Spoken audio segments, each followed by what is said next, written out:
नमस्कार, आप देख रहे हैं न्यूज़ इंडिया 24/7 और मैं हूं आपके साथ प्रीति चौहान। इंडिया के सवाल में आपका बहुत बहुत स्वागत है। लेकिन आज इंडिया का सवाल स्टूडियो से नहीं बल्कि भारत मंडपम से लाइव टेलीकास्ट आप यहां से देख रहे हैं। और सबसे पहले क्योंकि अभी आप प्रेस कॉन्फ्रेंस सुन रहे थे जहां पर विदेश मंत्री एस जयशंकर प्रेस कॉन्फ्रेंस को होस्ट कर रहे थे, साथ ही वित्त मंत्री निर्मला सीतारमण को आपने सुना, साथ ही भारत के शेरपा अमिताभ कांत भी को भी आपने सुना। कई मुद्दों पर बातचीत हुई है, सहमति बनी है, जिसकी चर्चा अभी सामने आप जब सुन रहे थे प्रेस कॉन्फ्रेंस तो आपको कई सारी चीज़ें मिली भी होंगी। लेकिन ऐसे में जो महत्वपूर्ण बातें हैं वो जल्दी से आपको एक बार बता दूं कि G20 से फिलहाल हमें क्या कुछ मिला है, जिसका जिक्र विदेश मंत्री एस जयशंकर और साथ ही वित्त मंत्री निर्मला सीतारमण भी कर रही। तो सबसे पहले भारत की G20 अध्यक्षता G20 के इतिहास में सबसे महत्वाकांक्षी माना जा रहा है कि बहुत महत्वाकांक्षी भरा रहा है। दिल्ली जो डिक्लेरेशन है उस पर सहमति बन गई है, ये बहुत बड़ी बात है। फिलहाल हमारे पास डिक्लेरेशन की शीट्स नहीं है, जैसे आती है हमारे पास हम आपसे शेयर करेंगे, लेकिन ये बहुत बड़ी खबर है। और इस G20 समिट से सबसे बड़ी खबर जो सुबह सुबह हमारे पास आई, जब प्रधानमंत्री नरेंद्र मोदी अध्यक्षता कर रहे थे वन अर्थ की, तो उन्होंने कहा कि किसी भी देश के साथ भेदभाव करना ये आज के युग में पॉसिबल नहीं है। हमें सबको साथ लेकर चलना होगा। प्रधानमंत्री ने सबका साथ सबका विकास का भी नारा दिया। उन्होंने कहा कि अफ्रीकन यूनियन को हम पीछे नहीं छोड़ सकते, उसे साथ लेकर हमें चलना होगा। और इसीलिए अब G20 नहीं रहा, G21 हो गया है, उसे साथ लेकर हम आगे बढ़ रहे हैं। अफ्रीकन यूनियन G20 में शामिल हो चुका है। और साथ ही आपने देखा होगा कि प्रधानमंत्री ने वन फैमिली की भी बात की है। GBA जिसकी बात लगातार चल रही थी, उस पर भी US और भारत की बातचीत हुई है। 5 बजे से अमेरिका और भारत की बायलैटरल बातचीत होनी थी। फिलहाल अभी प्रेस कॉन्फ्रेंस का दौर है, इसके बाद शायद जो बायलैटरल मीटिंग होगी, द्विपक्षीय बातचीत होगी अमेरिका और भारत के बीच, वो साझा किया जाएगा। फिलहाल जो इन्फॉर्मेशन है उसके हिसाब से हम आपको बता दें 73% परिणाम और 39 संलग्न दस्तावेज कार्य समूह परिणाम दस्तावेज इसमें शामिल किए गए हैं। 112 परिणामों में प्रेसिडेंसी दस्तावेजों के साथ प्रेसिडेंसी की तुलना में मूल कार्य को दोगुने का अधिकार दिया गया है। साथ ही पिछले राष्ट्रपतियों की तुलना में परिणामों और संलग्न दस्तावेजों की संख्या को भी बढ़ाया गया, ये कहा जा रहा है। G20 के परिणामों पर भारत की उपस्थिति कैसी रही है, तो आपको बता दें खाद्य सुरक्षा पर, क्योंकि फूड सिक्योरिटी एक ऐसा मुद्दा है जो कि ग्लोबल है। G20 ग्लोबल की बात करता है, वैश्विक समस्याओं की बात करता है। तो अभी आपने देखा होगा महंगाई जिस तरीके से बढ़ी, हमने बातचीत भी की थी अपने तमाम बड़े पत्रकारों से जो हमारे साथ यहाँ से जुड़े थे। उन्होंने कहा कि आज जो कोई भी समस्या है वो आपके देश की समस्या नहीं है, वो ग्लोबल समस्या है, वैश्विक समस्या है और सबको एक साथ आकर उससे लड़ना होगा। कोरोना के बाद खासकर ये बहुत ज़्यादा बढ़ा है। तो खाद्य सुरक्षा पोषण पर डेक्कन उच्च स्तरीय सिद्धांत पर बातचीत हुई है। नीली महासागरीय अर्थव्यवस्था के लिए चेन्नई उच्च स्तरीय सिद्धांत पर बातचीत हुई है। पर्यटन के लिए गोवा रोड मैप पर को भी तैयार किया गया है। भूमि बहाली के लिए गांधीनगर क्रियान्वयन रोड मैप को तैयार किया गया है। MSME की सूचना तक पहुंच बढ़ाने के लिए जयपुर कॉल फॉर एक्शन ये भी लिया गया है। आपको बता दें कि कई सारे डेटाज भी साझा किए जा रहे हैं, लेकिन मोटा मोटा आपको समझा दें, क्योंकि अमूमन ऐसा होता है कि इस तरह के जो वैश्विक प्रोग्राम होते हैं G20 बायलैटरल, जिसमें तमाम बड़ी शक्तियां जब शिरकत करती हैं, तो बहुत सारी ऐसी बातचीत होती है जो आम लोगों को समझ में नहीं आती। तो मोटा मोटा मैं आपको समझा देती हूँ कि इस वक्त भारत G20 की अध्यक्षता कर रहा है और यहाँ से जो संदेश भारत पूरे विश्व को दे रहा है वो अपने आप में मील का पत्थर है, इतिहास रचने वाला है। पहला ही चैप्टर रहा कि अफ्रीकी यूनियन को हमने G20 में शामिल किया, जबकि चाइना और रशिया ने ये क्लेम किया था कि हमने सबसे पहले इसके लिए हमने अप्रोच किया था G20 को कि अफ्रीकन यूनियन को शामिल किया जाए। लेकिन करने और कहने में बड़ा फ़र्क होता है। जो कहता है वो कहता रह जाता है, जो कर दिखाता है वही हीरो है। तो आज के डेट में हम ये कह सकते हैं कि भारत विश्व का हीरो है। भारत जब प्रधानमंत्री नरेंद्र मोदी ये कहते हैं कि हम आने वाले समय में तीसरी सबसे बड़ी अर्थव्यवस्था बन जाएंगे। तो इसके कई सारे एस्पेक्ट्स हैं, पक्ष हैं। वो आज के G20 में जिस तरीके से सिलसिलेवार तरीके से तमाम बातचीत हुई हैं और तमाम बड़े बड़े मुद्दों पर मुहर लगी, उससे तो लग रहा है कि वाकई आने वाले समय में भारत ग्लोबली वैश्विक तौर पर नेतृत्व करेगा। साथ ही बार बार एक सवाल और भी उठा था कि रशिया यूक्रेन पे शायद भारत किनारा कर सकती है या G20 में तमाम बड़े देश इस पर बात करने से कतरा सकते थे। उस पर भी जो अभी प्रेस कॉन्फ्रेंस हुई है, आपने एस जयशंकर को भी सुना था। उन्होंने कहा है, शेरपा अमिताभ कांत, उन्होंने भी कहा है कि आज के युग में हम अगर परमाणु बम की बात करते हैं तो वो स्वीकार्य नहीं है। G20 देश इसकी स्वीकार्यता नहीं देता है। हम किसी को डोमिनेट नहीं कर सकते हैं। हम एक साथ होकर विकास की बात कर सकते हैं। हम एक साथ आकर के किसी भी संकट से उबर सकते हैं। तो इन तमाम पहलुओं पर आज हम बातचीत करेंगे और तमाम मेहमानों को आपसे मिलवाएंगे भी। लेकिन उससे पहले एक छोटा सा रिपोर्ट ज़रूर देखिएगा आप। तमाम मेहमानों से मिलवाएंगे, उसके बाद फिर डिबेट में आगे।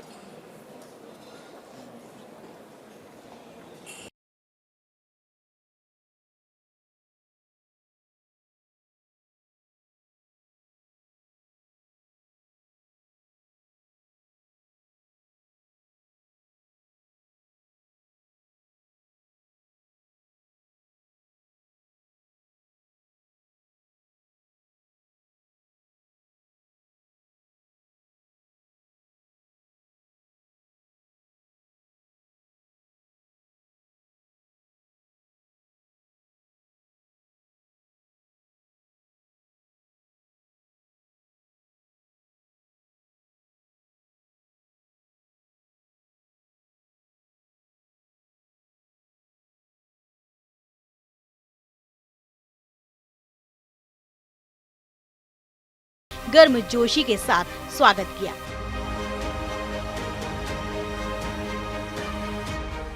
G20 समिट का आगाज हो चुका है। यह शिखर सम्मेलन 2 दिन यानी 9 और 10 सितंबर तक चलेगा। आज पहले दिन दुनिया की 20 प्रमुख अर्थव्यवस्थाओं के दिग्गज नेता एक साथ बैठे और वैश्विक मसलों पर मंथन किया। इस दौरान देश के प्रधानमंत्री नरेंद्र मोदी ने मोरक्को में आए भूकंप से हुई जनहानि पर दुख जाहिर किया। उन्होंने कहा, मेरी संवेदनाएं वहां के लोगों के साथ हैं। भूकंप से प्रभावित लोगों के प्रति मैं अपनी हार्दिक संवेदना प्रकट करना चाहता हूं।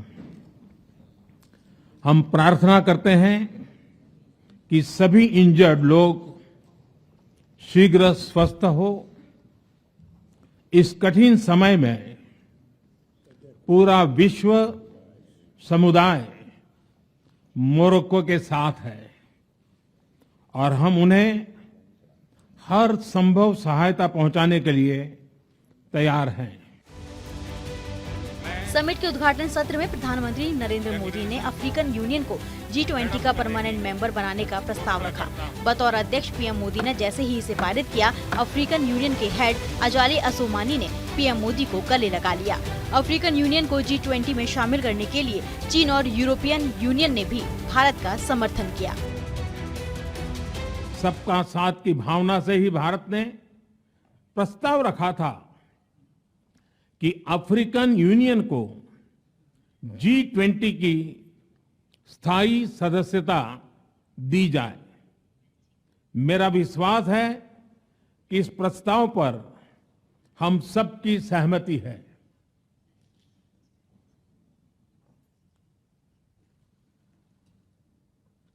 आप सबकी सहमति से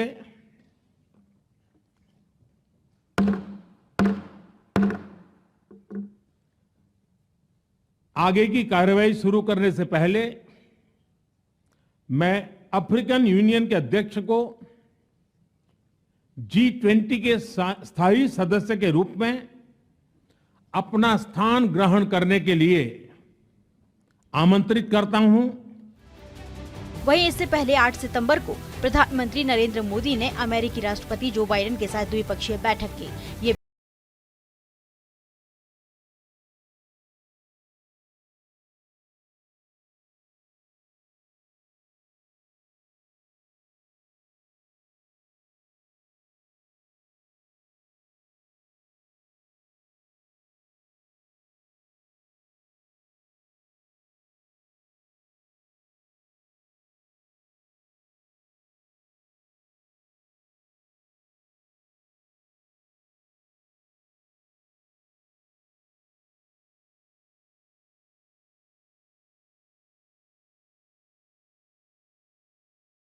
जा रही है कि इस समिट से दुनिया में विश्व गुरु भारत की छवि और अधिक मजबूत होगी और निवेश भी बढ़ेगा। Bureau report, news India.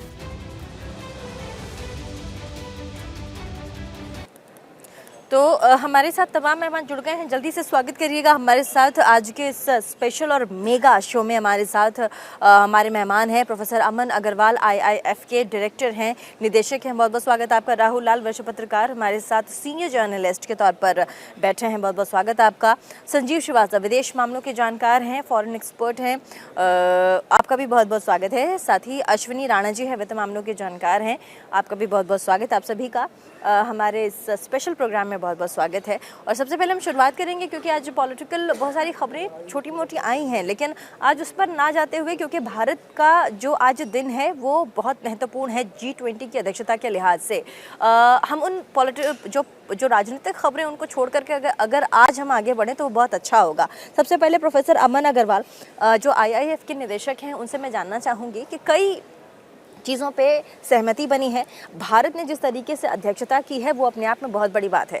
प्रधानमंत्री नरेंद्र मोदी अगर ये कहते हैं कि हम आने वाले समय में तीसरी अर्थव्यवस्था बनेंगे, तो उसके पीछे का लॉजिक जो है, उसके पीछे का कॉन्फिडेंस जो है, वो आज पता चला है। आप देखिए G20 में जिस तरीके से प्रधानमंत्री ने अध्यक्षता की है, उनका बॉडी लैंग्वेज आप देखिए। प्रधानमंत्री का बॉडी लैंग्वेज ये बताता है कि आज विश्व को प्रधानमंत्री नेतृत्व करने के लिए वो एकदम तैयार हैं और आने वाले समय में वो दिन दूर नहीं है जब भारत वाकई में विश्व पर राज करेगा। क्या कहेंगे आप?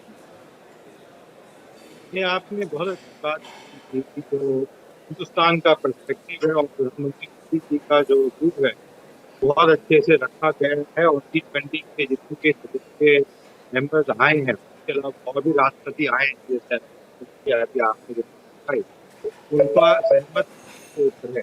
हम पिछले 6-7 साल कार्यकाल देखें सरकार का, तो हम देखेंगे कि उन्होंने जो है ह्यूमन कैपिटल के ऊपर फोकस किया है, उन्होंने इंक्लूसिव को फोकस किया है, चाहे वो जनधन हो, चाहे वो हेल्थ केयर हो, चाहे वो वैक्सीनेशन हो, बहुत सारी चीजें जो प्रणाम किए डेवलपमेंट की तरफ किए गए हैं। क्लाइमेट चेंज इनिशिएटिव किए जा रहे हैं, ग्रीन फाइनेंस की बात की जाती है, निर्मला सीतारमण जी ने भी इसका जिक्र किया। तो इसमें जो बहुत सारी चीजें इसमें ट्रेड डिस्कशन हो रही है, हिंदुस्तान ने पिछले 4-5 साल छूट दिया है और करके दिखाया है। थोड़ा तेज बोलिएगा अमन जी, मुझे ना थोड़ी आवाज आपकी कम आ रही है। थोड़ा तेज बोलिएगा अमन जी, थोड़ा तेज बोलिएगा प्लीज। मैं कह रहा था कि जो जिस तरीके से भारत सरकार ने पिछले 4-5 सालों में काम किया है और जिस तरीके से अलग अलग जो चीजें लेके आए हैं, जो निर्माण लेके आए हैं, जो ऑब्जेक्टिव है G20 के, चाहे हेल्थ केयर हो, ग्रीन फाइनेंस हो, चाहे क्लाइमेट चेंज हो, तो उन सब चीजों पे जो काम किया है हमें दिखाई दे रहा है। उसका दुनिया के सामने है कि हिंदुस्तान ने उसके ऊपर काम किया है। इसलिए हिंदुस्तान के प्रधानमंत्री की जो कीमत है वो और हो गई है। और ये देखने को मिल रहा है बाकी सरकारों को कि जो जिस देश ने ये काम किया है इसको निभाने के प्रति है, इसके जो एग्रीमेंट्स हो रहे हैं वो पॉजिटिव की तरफ जा रहे हैं।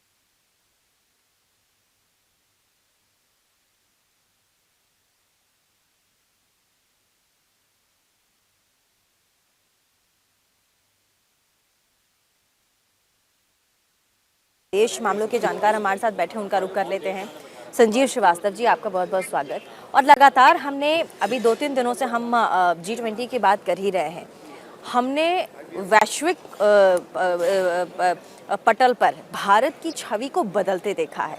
हमने वैश्विक पटल पर भारत की उस धूमिल छवि को एकदम चमचमाते हुए रूप में देखा। आपको मेरी आवाज आ रही है? जी जी बिल्कुल। मेरी आवाज आ रही है आपको संजीव जी? बिल्कुल। जी जी जी जी, आपकी आवाज आ रही है मेरे जी। तो ऐसे में आज ये कयास लगाए जा रहे थे कि भारत यूक्रेन और रूस के मामले में शायद ये जो G20 में जितने भी अध्यक्ष देश आए हैं जिन्होंने शिरकत किया है, वो शायद इस 2 देशों को छोड़कर तमाम देश आए हैं। उनके भी डेलीगेशंस आए ही हैं। रशिया के राष्ट्रपति ने प्रधानमंत्री से फ़ोन पर बातचीत की ही है। तो इनको छोड़ करके आप देखिए लगातार ये कहा जा रहा था कि शायद रशिया और यूक्रेन की लड़ाई पर, युद्ध पर भारत कुछ कहेगा नहीं, लेकिन अंततः भारत ने अपनी अध्यक्षता में ये कहा है कि हमें सबको साथ लेकर चलना होगा। हम परमाणु बम से किसी को डरा नहीं सकते, हम किसी पे रूल नहीं कर सकते, हम किसी पे अपने डिसीजंस को थोप नहीं सकते, हम परमाणु हथियारों का दुरुपयोग नहीं कर सकते। ये अपने आप में संदेश है रशिया और यूक्रेन के युद्ध के लिए, जो कि आज G20 के इस भारत के मंच से रशिया और यूक्रेन को गया है। इसको कैसे देखते हैं आप? आतंकवाद पर भी बहुत कुछ कहा गया है। जी देखिए, बहुत ही एक संकल्पबद्ध और एक विजनरी और जिम्मेदारी भरा ये बयान है जो भारत की तरफ से दिया गया है। भारत जाहिर है कि विश्व में जो महाशक्तियों के बीच में एक वर्चस्व की प्रतिद्वंदिता से भारत भी चिंतित है। और जिस तरीके से हाल के समय में हमने देखा कि रशिया की तरफ से और यूनाइटेड स्टेट्स ऑफ अमेरिका की तरफ से नाभिकीय हथियारों के इस्तेमाल की जो धमकियां दी जाती रहीं, न्यूक्लियर ड्रिल्स को कंडक्ट किया गया है दोनों पक्षों की तरफ से, और जापोरोजिया न्यूक्लियर पावर प्लांट के आसपास जिस तरीके की शेलिंग की घटनाएं होती रही हैं, उससे भारत पहले भी अपनी चिंता व्यक्त करता रहा है। और जाहिर है कि भारत का ये कहना कि नाभिकीय हथियारों के डर से किसी भी बात को मनवाया नहीं जा सकता और नाभिकीय हथियारों के डर को दिखा करके समस्याओं का समाधान नहीं ढूंढा जा सकता, ये जाहिर है कि एक बुद्धिमत्तापूर्ण और एक जिम्मेदारी भरा जो है भारत की तरफ से स्टेटमेंट है। और ये इसकी जो ध्वनि है पूरे अंतर्राष्ट्रीय समुदाय में जाएगी। भारत प्रीति जी बहुत पहले से ये कहता रहा है कि यूक्रेन का युद्ध समाप्त होना चाहिए, हॉस्टिलिटीज एंड होनी चाहिए, हिंसा बंद होनी चाहिए और संवाद ही एकमात्र इस समस्या का समाधान है। और साथ ही साथ भारत ये भी कहता रहा है कि किसी भी राष्ट्र की संप्रभुता, उसकी टेरिटोरियल इंटीग्रिटी और किसी भी राष्ट्र के अपने विदेश नीति को स्वयं से निर्धारित करने का जो उसका सॉवरेन राइट है, उसका सम्मान होना चाहिए। जाहिर है कि यूक्रेन की सॉवरेनिटी, यूक्रेन की टेरिटोरियल इंटीग्रिटी। संजीव जी, मैं एक चीज और आप में ऐड ऑन करना चाहूंगी, मैं जोड़ना चाहूंगी। संजीव जी, एक शब्द मैं आप में और जोड़ना चाहूंगी, क्योंकि हम ग्लोबल और वैश्विक परिदृश्य में बात कर रहे हैं, तो ऐसे में प्रधानमंत्री ने अभी देखा होगा आपने सबका साथ सबका विकास जो है हमारे देश में ये नारा था, लेकिन आज G20 के मंच पे भी प्रधानमंत्री जब ये कहते हैं कि हमें सबका साथ सबका विकास चाहिए और हमें सबको लेकर के चलना है, तो आप सोचिए कि ये जो थीम था, ये जो विजन था, सबका साथ सबका विकास, वो सिर्फ भारत के लिए नहीं था। प्रधानमंत्री आगे की भी सोच रहे थे। संजीव जी, मैं इस सवाल का जवाब आपसे लूंगी, लेकिन हमें छोटा सा ब्रेक फिलहाल लेना पड़ेगा, कहीं मच जाएगा। देखते रहिए हमारा प्राइम टाइम शो इंडिया का सवाल, आज भारत के सबसे बड़े मंच भारत मंडपम से। ब्रेक के बाद आप सभी का बहुत बहुत स्वागत है एक बार फिर से हमारे प्राइम टाइम डिबेट शो में। और हमारे साथ अभी मैंने जो सवाल पूछा था उसका जवाब संजीव श्रीवास्तव जी जरा जल्दी से जवाब दीजिएगा, उसके बाद फिर हम आगे बढ़ेंगे। जी देखिए प्रीति जी, जो मैं कह रहा था कि वर्तमान समय में भारत ने जिस तरीके से यूक्रेन संकट के समाधान के संदर्भ में अपने सकारात्मक विचार रखे हैं, ऐसे में भारत एक वॉइस ऑफ विजडम बनकर के उभरा है। भारत के प्रधानमंत्री श्री नरेंद्र मोदी के ये जो शब्द थे, जो कि उन्होंने समरकंद उज्बेकिस्तान में रशिया के राष्ट्रपति व्लादिमीर पुतिन से डायरेक्टली कहा था कि ये जो युग है, युद्ध का युग नहीं है। और वो जो प्राइम मिनिस्टर मोदी के विचार थे, वो बाली डिक्लेरेशन जो G20 का था उसमें भी रेजोनेट हो रहे थे, और वर्तमान समय में भी उन विचारों की बेहद जो प्रासंगिकता है। और आज जिस तरीके से भारत के प्रधानमंत्री ने नए तरीके से अपनी बातों को रखा है, ये कहा है कि विश्वास का संकट गहरा रहा है, वर्तमान समय में चुनौतियां बढ़ रही हैं, ऐसे में जो राष्ट्रों को जिस तरीके की बुद्धिमत्तापूर्ण तरीके से चलना चाहिए और जिस तरीके के अपने उन्होंने एक सकारात्मक विचारों को आज न्यू दिल्ली में रखा है लीडर्स के सामने, वो भी अपने आप में एक मील का पत्थर साबित होगा, वो भी एक गाइडिंग वर्ड साबित होने जा रहे हैं, वर्ड्स ऑफ विजडम साबित होने जा रहे हैं। तो भारत का जो वर्तमान समय में प्रीति जी नेतृत्व है, वो संसार के लिए, पूरे अंतर्राष्ट्रीय समुदाय के लिए बेहद आवश्यक था। और इसी बात को अमेरिका के राष्ट्रपति जो बाइडेन ने, जब वो भारत आए तो उन्होंने कहा कि भारत एक ऐसे समय में G20 की अध्यक्षता कर रहा है जो कि पूरी दुनिया के लिए एक बड़ी खबर दे दूं, क्रिटिकल समय है। बड़ी और एक खबर भी बहुत दे ही दूं भारत मंडपम के इस मंच से। एक सेकंड के लिए संजीव श्रीवास्तव जी, मैं आपको रुकना चाहूंगी। बड़ी खबर भी दे दूं भारत मंडपम के इस मंच से कि जो GBA है, ग्लोबल बायोफ्यूल अलायंस, उस पर सहमति बन गई है। उसे प्रधानमंत्री ने लॉन्च कर दिया है।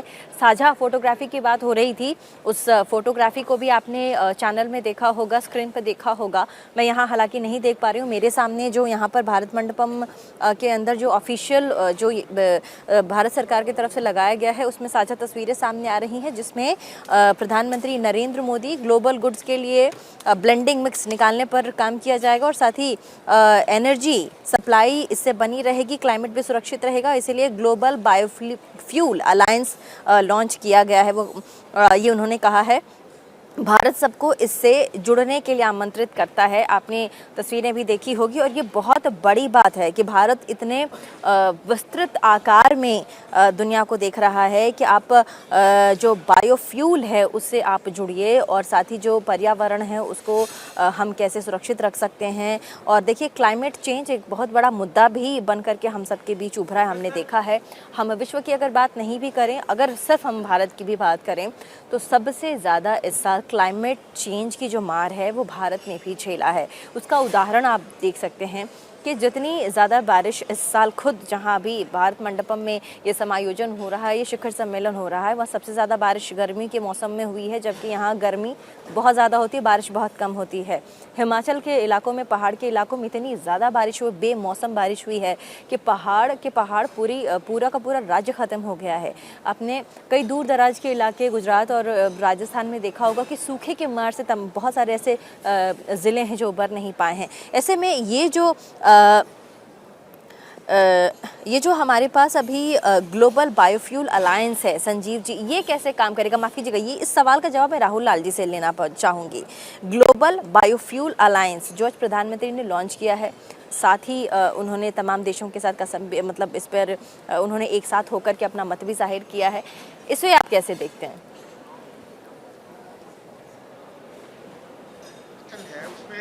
एक तरह से जो समावेशी विकास है, सतत विकास है और पर्यावरणीय विकास के साथ कि हम सतत विकास करें और उसमें ग्रीन एनर्जी के ऊपर काफी ज्यादा बल है। तो उसी संदर्भ में प्रीति जी, ये चीज हम लोग अगर देखते हैं तो भारत में काफी पहले से बायोफ्यूल के ऊपर काफी ज्यादा ध्यान दिया जाता रहा है यहाँ पे कि हम लोग किस तरह से जीवाश्म ईंधनों पर अपनी निर्भरता को कम करें। उसके संदर्भ में देखिए, पहले भी हम लोगों ने देखा एक प्रयास तो ये हुआ कि एनर्जी के संदर्भ में कि हम लोगों ने इंटरनेशनल सोलर अलायंस बनाया था, एक तो वो प्रयास है। अब दूसरा है कि जो हम जीवाश्म ईंधन का जिसमें भी गाड़ियों में प्रयोग कर रहे हैं, उस जगह पे भारत पहले से ही अलग अलग जगह पे अलग अलग हमारे प्रयास चल रहे थे, तो उसको कहीं कहीं अब ग्लोबल एक तरह से उसको स्वर प्रदान किया गया है और यह अलायंस बनाया गया है। चूंकि ये अभी देखिए समय की मांग है। हम लोगों ने अगर भारत सरकार की पहले से ही पॉलिसी देखें तो हम लोगों का ये मानना है कि 2030 तक में भारत जो है कि एक तरह से जीवाश्म ईंधनों पे हमारी निर्भरता, कम से कम जो बड़े महानगर है वहां पे जीवाश्म ईंधन की निर्भरता समाप्त हो जाएगी।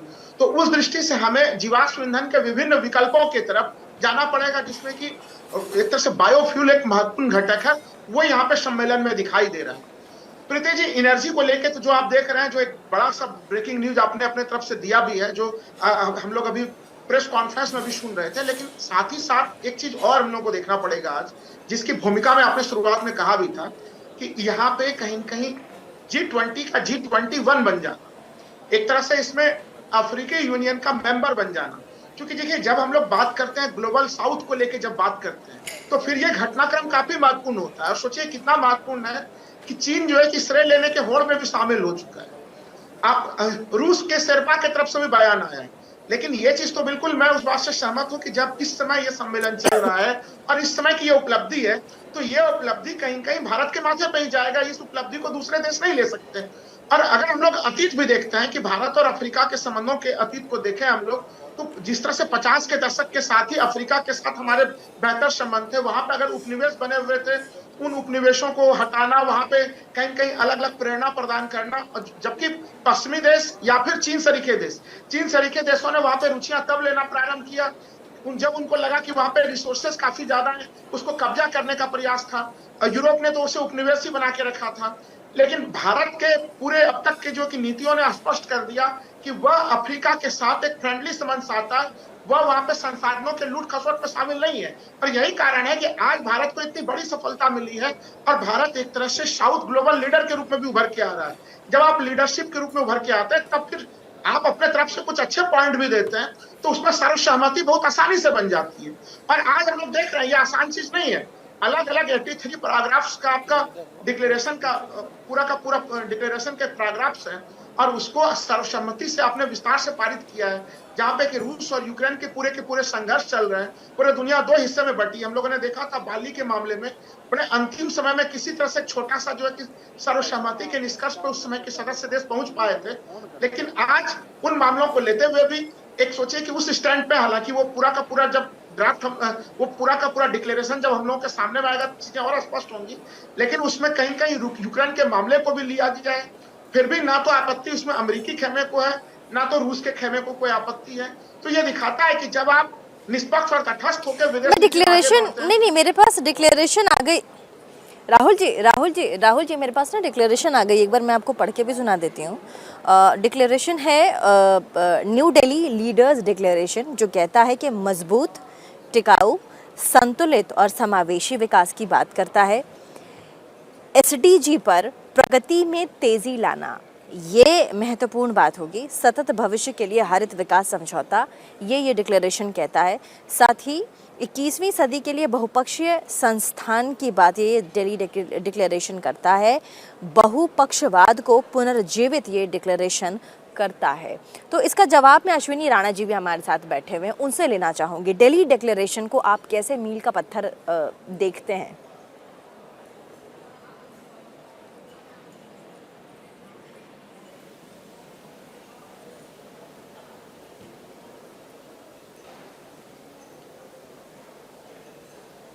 हमारे साथ गेस्ट हैं अश्विनी राणा जी। अनम्यूट कर दीजिए अश्विनी जी, आपको मेरी आवाज़ अगर आ रही है तो आपने शायद म्यूट किया हुआ है, आपने आप अनम्यूट कर दीजिए।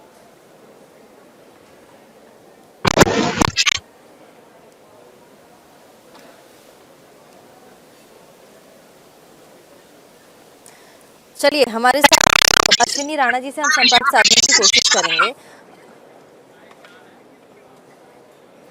अश्विनी जी हमारे साथ हैं? पीसीआर लेकिन आवाज नहीं आ रही। ठीक है, अश्विनी जी की आवाज़ क्लियर नहीं है। हम इसी सवाल का जवाब संजीव श्रीवास्तव जी से ले लेते हैं। संजीव जी क्या कहेंगे दिल्ली डिक्लेरेशन पर? प्रीति जी, कई ऐसे महत्वपूर्ण मुद्दे हैं, कम से कम 5 ऐसे विषय हैं जिसमें जो इस न्यू दिल्ली डिक्लेरेशन के संदर्भ में दिखाई देते हैं। वो है इंक्लूसिव ग्रोथ का, जैसा कि आप अभी पढ़ रही थी। उसके साथ साथ तो जो ग्रीन और क्लीन एनर्जी और क्लाइमेट चेंज के संदर्भ में किए जाने वाले प्रयासों के बारे में बात की गई है। मल्टीलेटरल इंस्टीट्यूशनल रिफॉर्म्स को करने के लिए और मल्टीलेटरल इंस्टीट्यूशंस को और अधिक सशक्त और मजबूत बनाने की बात कही गई है। मल्टीलेटरलिज्म को बढ़ावा कैसे दिया जाए, इसके संदर्भ में बातचीत की गई है।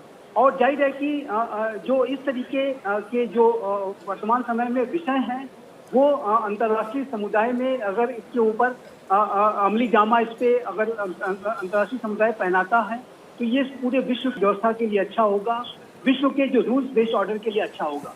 और जाहिर है कि जो G20 का मूल मैंडेट है प्रीति जी, वो विश्व की में फाइनेंशियल स्टेबिलिटी को कैसे बना के रखा जाए, कैसे उसे मजबूत किया जाए, जो इकोनॉमिक सेक्टर के जो रिफॉर्म्स हैं उसको कैसे लाया जाए, और साथ ही साथ क्लाइमेट चेंज के जो विषय हैं उसको कैसे एड्रेस किया जाए, सस्टेनेबल डेवलपमेंट गोल्स जो यूनाइटेड नेशंस के द्वारा निर्धारित किए गए हैं, जो एजेंडा 2030 है उसको कैसे हासिल किया जाए। जाहिर है कि ये ऐसे विषय हैं प्रीति जी जो कि जिसके ऊपर आम सहमति बन सकती है, और न्यू दिल्ली डिक्लेरेशन में भी यही दिख रहा है कि इसके ऊपर राष्ट्रों के बीच में एक आम सहमति है। और जाहिर है कि भारत ने जिस तरीके से इस पूरे G20 का नेतृत्व किया है, जिसमें कि इस पूरे सम्मेलन को 3 सेशन, 1 अर्थ, 1 फैमिली और 1 फ्यूचर के सेशंस में डिवाइड किया गया है, उससे भी भारत ने पूरे अंतर्राष्ट्रीय समुदाय को एक दिशा देने का भी कार्य किया है। और मुझे लगता है कि भारत के विजनरी नेतृत्व की वजह से, भारत के जो सर्व समावेशी अप्रोच की वजह से और भारत की जो सर्व स्वीकार्य जो नेतृत्व है प्राइम मिनिस्टर श्री नरेंद्र मोदी का, उसकी वजह से आज ये संभव हो सका है कि अनेक महत्वपूर्ण मुद्दों पर आम सहमति बनती हुई दिखाई दे रही है, और जो कि एक बेहद शुभ संकेत है। और ये इस बात को भी दर्शाता है कि भारत का ये जो G20 की अध्यक्षता है, भारत ने इसको सफलतापूर्वक किया है। और जाहिर है कि भारत का ये जो नेतृत्व है, जैसा कि मैं कह रहा था कि एक ऐसे समय पे आया है कि जब पूरा विश्व एक गंभीर संकट से जूझ रहा है, चाहे वो स्ट्रेटेजिक अनसर्टेनिटी हो, इकोनॉमिक अनसर्टेनिटी हो, युद्ध की समस्या हो, हथियारों की होड़ हो। तो ऐसे में भारत का इस तरीके का नेतृत्व देना जाहिर है कि पूरे विश्व के लिए शुभ संकेत है, और ये पूरे विश्व में शांति, सुरक्षा, स्थिरता और संपन्नता को बनाए रखने में बहुत ही मददगार साबित होगा। ठीक है, हमारे साथ अश्विनी राणा जी भी जुड़ गए हैं, उनका भी रुख कर लेते हैं। सर, इस पूरी मीटिंग में साइबर सुरक्षा, आर्टिफिशियल इंटेलिजेंस पर भी नेताओं का बहुत ज़्यादा ध्यान रहा है। अमिताभ कांत जो कि इस पूरे G20 के शेरपा रहे हैं, उन्होंने कहा कि G20 घोषणा पत्र को लेकर के उन्होंने कहा कि सभी घोषणाएं बहुत बड़े स्तर पर प्रभावी होंगी। हमने वित्त पोषण पर हरित विकास समझौता किया है।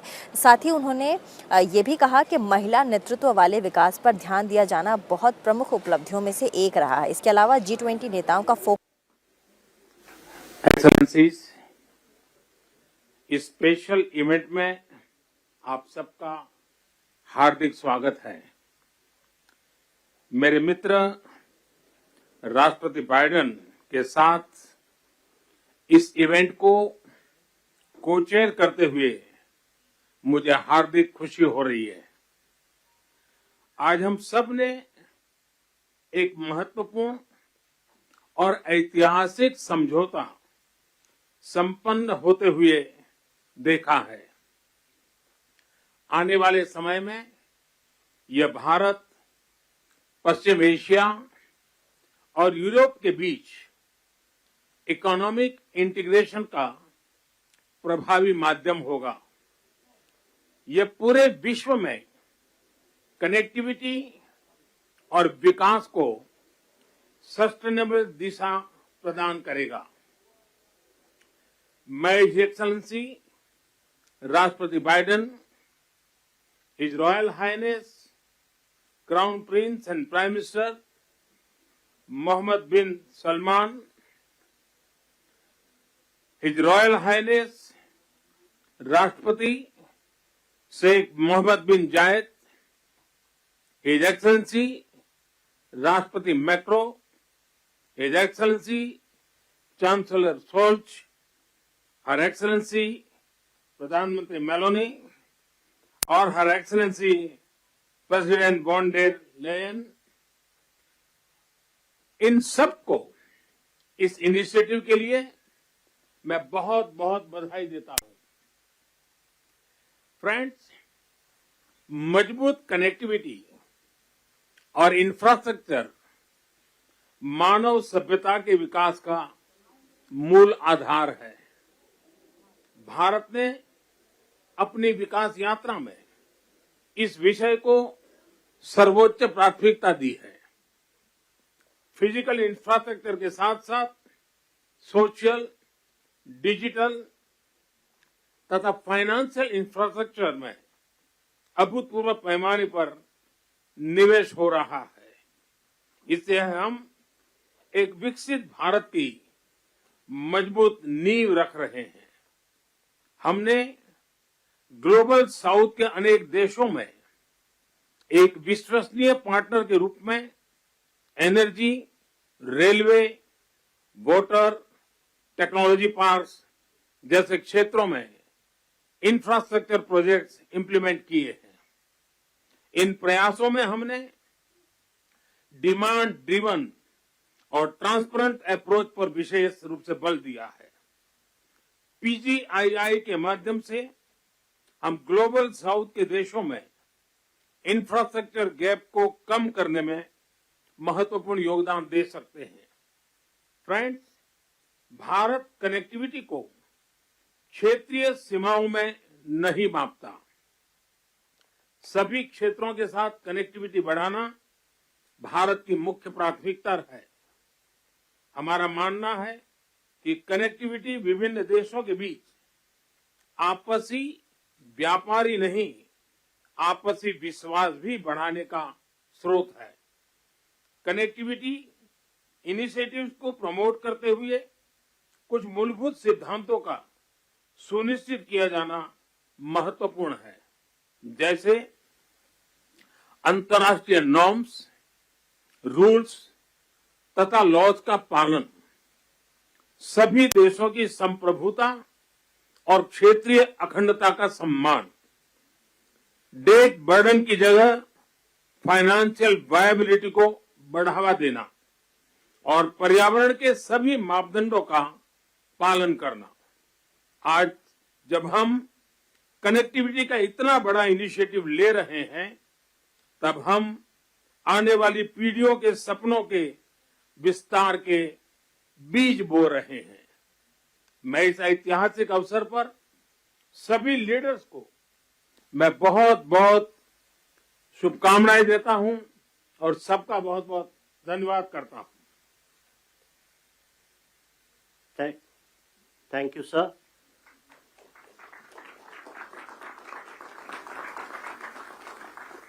India and the United States of America co-chair this initiative, and now, as the co-chair, I invite the President of the United States for his remarks.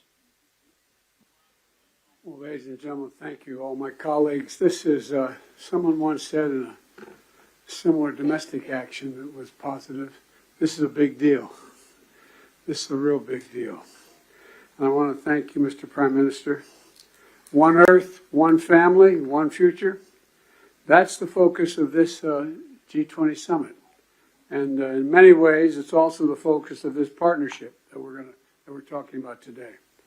Building sustainable, resilient infrastructure, making quality infrastructure investments, and creating a better future. A future that presents greater opportunity, dignity, and prosperity for everyone. Last year, we came together as one to commit to this vision. And this afternoon, I want to highlight the key ways in which the United States and our partners are working to make this a reality. Economic corridors. You're going to hear that phrase more than once, I expect, over the next decade. Economic corridors. As we work to address infrastructure gaps across low- and middle-income countries, we need to maximize the impact of our investments. That's why a few months ago I announced that the United States will work with our partners to invest in economic corridors. In practice, it means we're focusing on regional infrastructure projects that deliver results across multiple countries and in multiple sectors. And today I'm proud to announce that we've finalized a historic agreement for a new India, Middle East, Europe economic corridor. As a key part of this corridor, we're going to invest in ships and rail that extends from India all the way to Europe, connected by the UAE, Saudi Arabia, Jordan, and Israel. Bridging ports across 2 continents, unlocking endless opportunities, including making it far easier to trade, export clean energy, expand access to reliable, clean electricity, lay cables that will connect communities and secure a stable internet, contributing to a more stable, more prosperous, and integrated Middle East. And I want to thank the sponsors, and I particularly want to thank Prime Minister Modi and the Crown Prince of Saudi Arabia, Mohammed bin Salman, and President von der Leyen and the European Commissions. And since he's not speaking today, I wanted to, well, maybe he is speaking today. I had a note he wasn't speaking. At any rate, I'm going to stop there. In the sub-Saharan Africa, we're working in a private-public partnership as well to invest in a trans-African corridor. That includes a new partner, the European Union. President von der Leyen, thank you for making this very possible. Together, as part of this corridor, we're going to invest in a new rail line that will extend from the western port in Angola to the DRC, to Zambia, and ultimately the Indian Ocean.